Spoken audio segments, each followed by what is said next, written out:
Salam, selamat pagi saudara sekalian. Bertemu kembali dengan saya di pagi hari ini, Pendeta Dr. Sabto Harsoyo. Dalam kesempatan ini, dalam segmen ini saudara sekalian, saya dengan sukacita ingin mengajak kita untuk mengambil waktu yang singkat ini sedikit menggali mengenai kekayaan iman Kristen yang saya beri tajuk The Theology of Anthropology atau antropologi teologis manusia 10 spektrum. Manusia 10 spektrum. Kata spektrum sebetulnya menggambarkan seperti perpaduan cahaya. Mungkin gambaran sederhana seperti pelangi. Ini kalau kita melihat pelangi sebetulnya itu sebagai gambaran dari seluruh citra manusia, keindahan dari martabat dan citra manusia itu.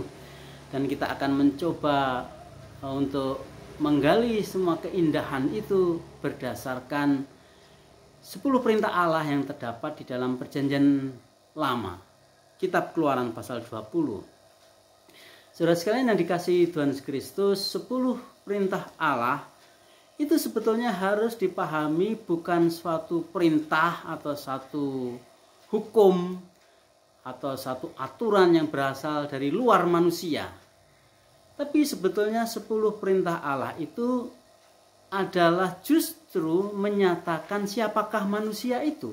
Dengan kata lain, bahwa dari 10 perintah Allah kita akan menemukan siapa kita sebagai manusia yang adalah gambar dan rupa Allah.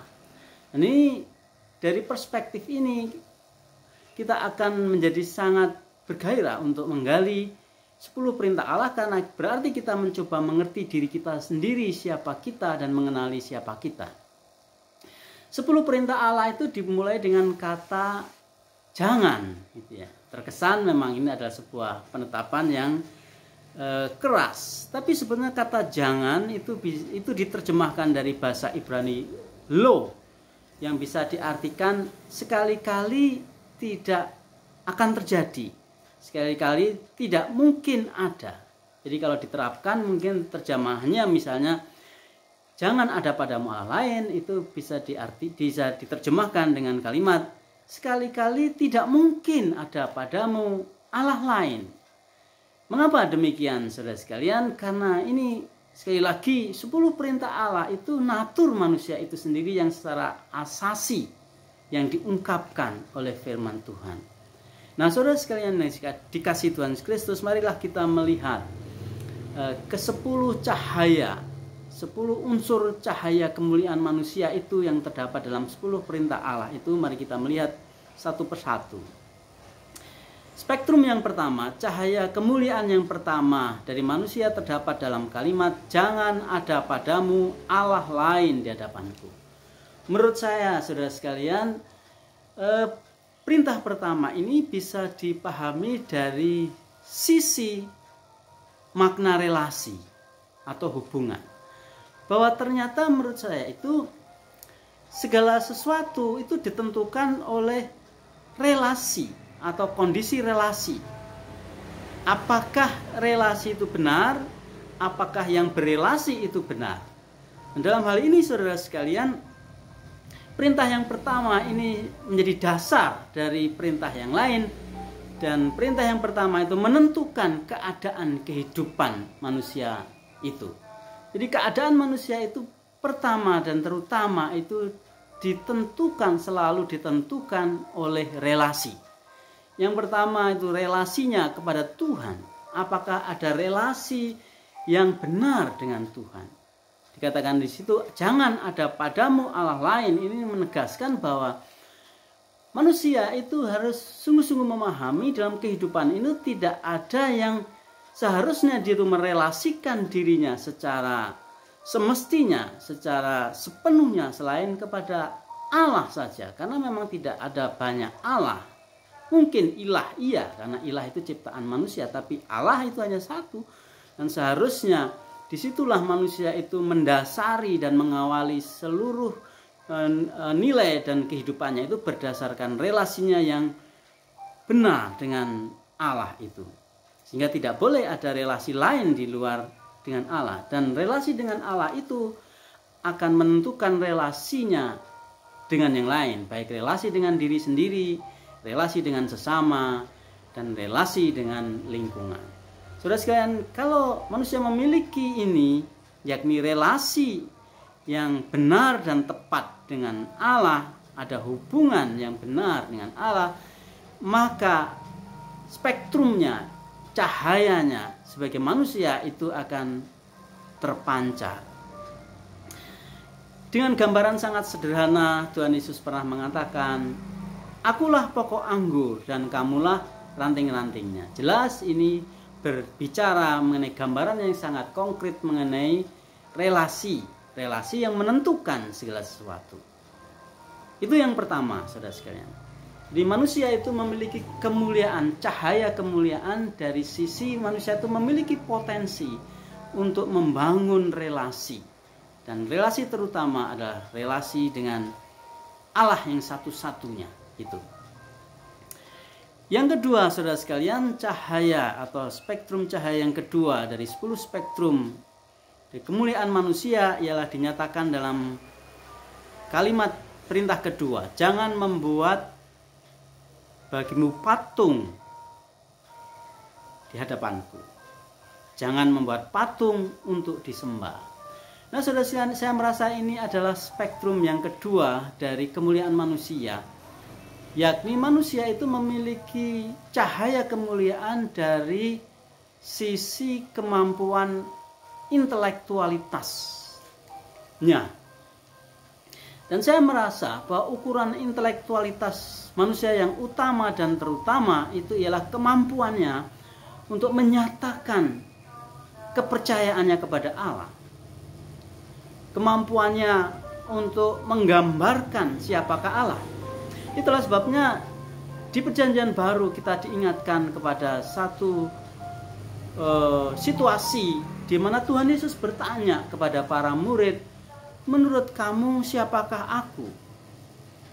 Nah, pertanyaan ini sangat penting, saudara sekalian, karena pertanyaan ini terkandung di dalamnya itu potensi manusia, cahaya kemuliaan manusia. Kemuliaan apa? Kemuliaan intelektual. Jadi manusia itu dalam tanda petik mampu menciptakan Allah melalui pikirannya. Hanya masalahnya, apakah kemampuan intelektualitas manusia itu nanti akan membuat cahaya manusia itu makin bersinar, atau sebaliknya, membuat cahaya manusia semakin memudar karena dia dengan kemampuannya dia justru menghasilkan gambaran-gambaran tentang Allah yang salah, yang justru menjatuhkan martabat dirinya sendiri. Hal ini memang sangat logis, saudara sekalian. Mengapa demikian? Karena bagaimana mungkin manusia itu menyembah, mengabdi kepada sesuatu yang diciptakannya itu, dan kepada dia itu menyerahkan hidupnya. Itu sesuatu yang sungguh-sungguh tidak logis. Manusia intelektual menjadi tidak intelek. Karena apa? Karena dia menyembah kepada ciptaannya sendiri. Itulah maksud daripada larangan untuk membuat patung, karena manusia itu memiliki potensi untuk menciptakan Allah. Seperti yang pernah dikatakan oleh John Calvin, manusia itu makhluk intelektual, dan kemampuan rasionalitasnya itu adalah kemampuannya untuk menciptakan Tuhan. Sehingga selalu ada konsep-konsep tentang Tuhan dalam kehidupan itu yang digambarkan seperti jamur di musim penghujan. Nah, justru kalau tidak hati-hati, kemampuan intelektualitas itu justru memerosotkan citra manusia, karena akhirnya manusia itu akan mengidolakan ciptaannya sendiri. Ya, dia jatuh di situ. Dia jatuh di dalam mengidolakan, mendewakan, menyembah, mengabdikan diri kepada ciptaannya sendiri. Itu spektrum yang kedua. Spektrum yang ketiga diungkapkan dari pernyataan 10 perintah Allah ini, jangan menyebut nama Tuhan dengan sembarangan. Jadi cahaya kemuliaan manusia itu muncul dari sisi sikap etis manusia terhadap Allah. Nah, saudara sekalian, mengapa larangan ini diberikan karena ternyata manusia sudah jatuh di dalam kondisi kegelapan batiniah luar biasa, sehingga dia itu sering menyebut Allah dengan salah dan mempergunakan Allah itu tidak semestinya. Ya. Di dalam ketidaktahuannya atau mungkin di dalam kesadarannya dia sering kali melakukan ini, yakni menyebut nama Tuhan untuk motif-motif atau untuk tujuan-tujuan yang tidak memuliakan nama Tuhan, dan itu justru akan menjatuhkan citranya sendiri. Saudara sekalian, Allah itu Bapa kita. Seandainya kita itu menyebut nama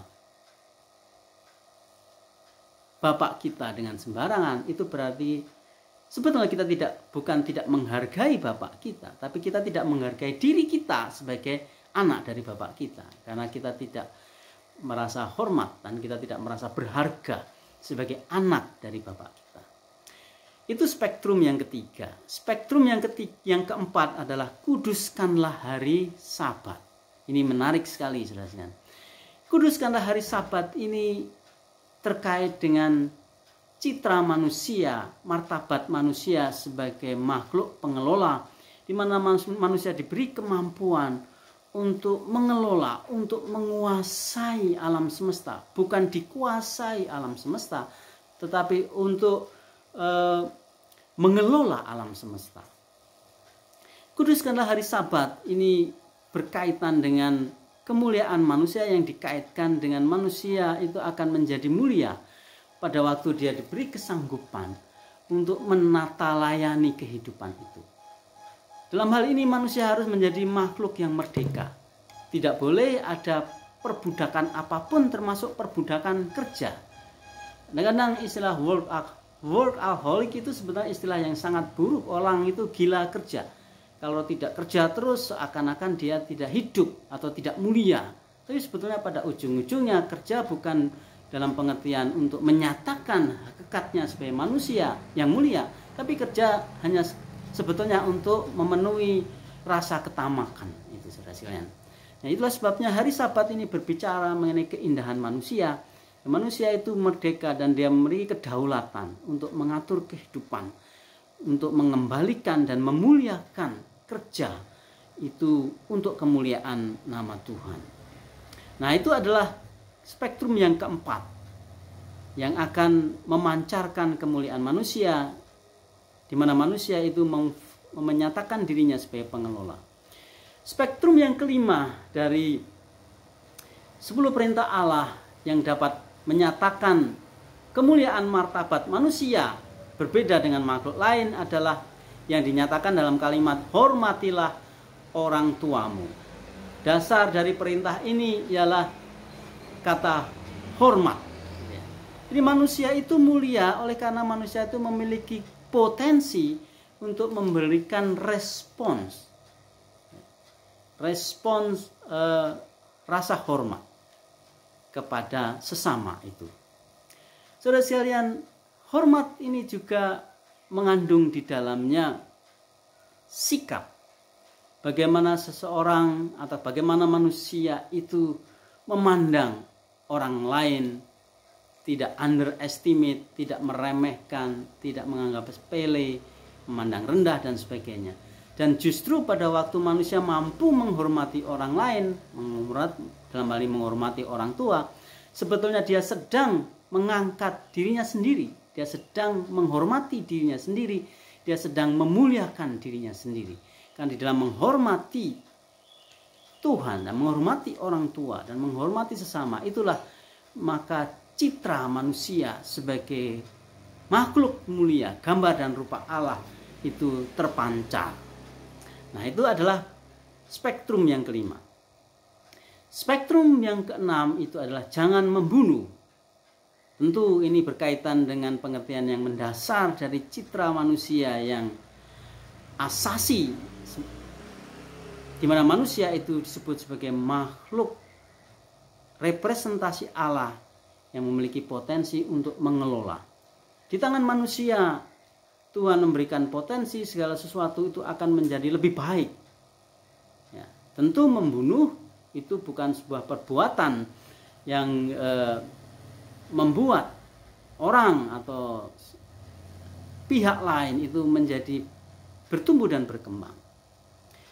Hal ini tentu saja di dalam kehidupan tidak mungkin tidak akan terjadi pembunuhan, tetapi yang memiliki hak untuk menghilangkan jiwa seseorang, nyawa seseorang itu hanyalah Allah, saudara sekalian. Dalam hal ini kita diingatkan pada satu kisah yang sangat menyedihkan dalam Perjanjian Lama, dalam kasus Kain dan Habel, di mana sebagai seorang kakak, Kain dan sebagai seorang manusia gambar dan citra Allah, dia telah gagal untuk menyatakan citra dirinya sebagai pelindung dan pengelola adiknya, sehingga terjadi pembunuhan itu. Nah, saudara sekalian, dan setelah itu kita melihat dalam perkembangan sejarah Alkitab, kemerosotan luar biasa terjadi karena manusia tidak lagi mampu untuk memfungsikan dirinya atau tidak lagi mampu untuk menyatakan citra kemuliaannya sebagai makhluk gambar dan rupa Allah, sebagai pengelola. Nah, saudara sekalian, itu adalah spektrum yang keenam. Spektrum yang ketujuh diungkapkan di dalam kalimat jangan berzinah. Jangan berzinah. Saudara sekalian, seks itu adalah kegiatan alamiah yang diberikan kepada Allah, diberikan Allah kepada manusia maupun pada makhluk lain.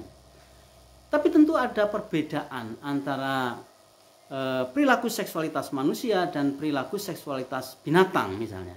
Binatang melakukan perilaku seksualitas itu berdasarkan naluri. Manusia tidak demikian. Memang manusia punya naluri seksualitas, tapi manusia memiliki nurani. Jadi segala sesuatu yang dikaitkan dengan seksualitas yang di luar nilai-nilai citra manusia itu akan dinyatakan sebagai perzinahan. Ini menjadi panggilan yang tidak gampang saat ini di dunia modern. Saya merasa manusia sekarang tidak kekurangan dari sisi intelektualitas, tapi ternyata intelektualitas tidak serta-merta mengangkat martabat manusia. Manusia sekarang tidak kurang modern, tapi modernitas tidak serta-merta mengangkat martabat manusia. Di zaman sekarang manusia dijatuhkan martabatnya pada tingkat yang sangat rendah dari sisi seksualitas yang tidak bermoral, yang dikategorikan sebagai perzinahan di hadapan Allah. Nah, saudara sekalian, Tuhan sangat mengasihi manusia dan Tuhan sungguh-sungguh mengingini supaya manusia sebagai gambar dan rupa Allah itu sungguh-sungguh mengalami pemulihan dalam citra harga dirinya, yakni kemuliaan cahaya dirinya sebagai manusia, sehingga manusia tidak lagi bisa disamakan dengan makhluk lain yang tidak bermartabat atau tidak bernurani. Ini adalah spektrum yang ketujuh. Spektrum yang ke-8 dari cahaya kemuliaan manusia itu diungkapkan dalam kalimat jangan mencuri. Nah, saudara sekalian, mencuri tentu saja ini sangat dikaitkan dengan kembali kepada hakikat manusia sebagai pengelola. Karena sebagai pengelola seharusnya segala sesuatu akan menjadi lebih baik, dan mencuri selalu menghasilkan sesuatu lebih buruk, baik secara psikis maupun secara fisik tentunya, saudara sekalian. Mencuri bukan hanya merugikan orang lain, tapi mencuri itu sebetulnya menjatuhkan citra diri manusia itu sendiri, bukan lagi sebagai makhluk pengelola yang mulia, tapi menjadi makhluk yang merusak situasi dan lingkungan. Itu adalah spektrum yang ke-8. Spektrum yang ke-9 ialah jangan bersaksi dusta. Nampaknya ini adalah perintah yang sangat dikaitkan dengan proses peradilan. Kalau kita merenungkan masalah ini menjadi masalah yang sangat serius dalam kehidupan masyarakat. Karena saat ini kita diperhadapkan pada pertanyaan, sebetulnya proses peradilan dan lembaga peradilan itu memihak mana? Memihak kebenaran atau memihak kepentingan diri sendiri. Dan tentunya kita mengerti di dalam konteks kita masyarakat ini bagaimana kualitas dan proses peradilan selalu diperhadapkan kepada evaluasi ini. Saudara sekalian, ini menjadi penting sekali. Posisi kita sebagai saksi terhadap sebuah kasus itu akan menentukan apakah kita menjadi mulia atau tidak mulia. Kalau kesaksian kita itu hanya untuk mendapatkan keuntungan finansial, sebetulnya saudara sekalian kita sudah jatuh di dalam citra kita dan cahaya kemuliaan kita akan memudar atau menjadi gelap. Itu spektrum yang ke-9. Spektrum yang ke-10, saudara sekalian, ini menjadi spektrum yang penutup yang sangat penting, yang berbunyi jangan mengingini milik orang lain. Saudara, kalau kita perhatikan lebih teliti, 10 perintah Allah itu dimulai dengan masalah yang non material. Jangan ada padamu Allah lain, berkaitan dengan kondisi batiniah, dan ditutup dengan masalah yang non material juga. Jangan mengingini milik orang lain. Keduanya berkaitan dengan batiniah manusia itu sendiri. Dan dari Alkitab kita belajar hal yang sangat mendasar ini, bahwa Allah itu langsung berkaitan dengan batin kita. Allah tidak bisa ditutupi dengan kamuflase kita. Allah bisa menembusi keadaan batiniah kita. Seperti digambarkan firman Tuhan itu sendiri. Firman Tuhan itu seperti pedang yang bermata dua yang menembusi jantung dan sumsum kita. Artinya manusia itu diberi kemuliaan dari sisi batiniah. Itu sebabnya semakin jernih batin manusia, semakin mulia, semakin bercahaya manusia itu. Tidak mungkin manusia itu menjadi mulia kalau suasana batinnya keruh atau suasana batinnya tidak benar. Jangan mengingini, ini bukan tindakan fisik, tapi jangan mengingini, ini berbicara mengenai motivasi hati batin manusia. Dan disitulah Tuhan menghendaki kita mengelola batiniah kita ini, supaya kemuliaan kita semakin bercahaya sebagai manusia itu. Ini tidak bisa digantikan dengan pendidikan, ini tidak bisa digantikan dengan kekayaan, ini tidak bisa digantikan dengan jabatan. Karena batin yang baik, ini saudara sekalian, tidak bisa digantikan. Saya menjadi ingat seorang hamba Tuhan, dosen senior saya pernah mengatakan di kelas satu kalimat yang saya kira tidak akan pernah saya lupakan. Beliau mengatakan, kalian boleh tidak memiliki uang yang banyak dan kalian tetap masih bisa hidup. Kalian bisa tidak memiliki jabatan yang tinggi dan kalian masih tetap bisa hidup.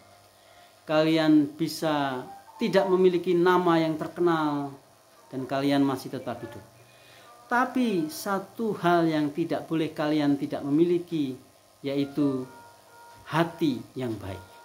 Nah, saudara sekalian yang dikasihi Tuhan Kristus, jangan mengingini milik orang lain. Ini berbicara mengenai kemampuan setiap manusia untuk mengelola batiniah dirinya sendiri sebagai manusia, yang adalah gambar dan rupa Allah, karena dari situlah akan terpancar kehidupan. Amin. Kiranya Tuhan Yesus memberkati.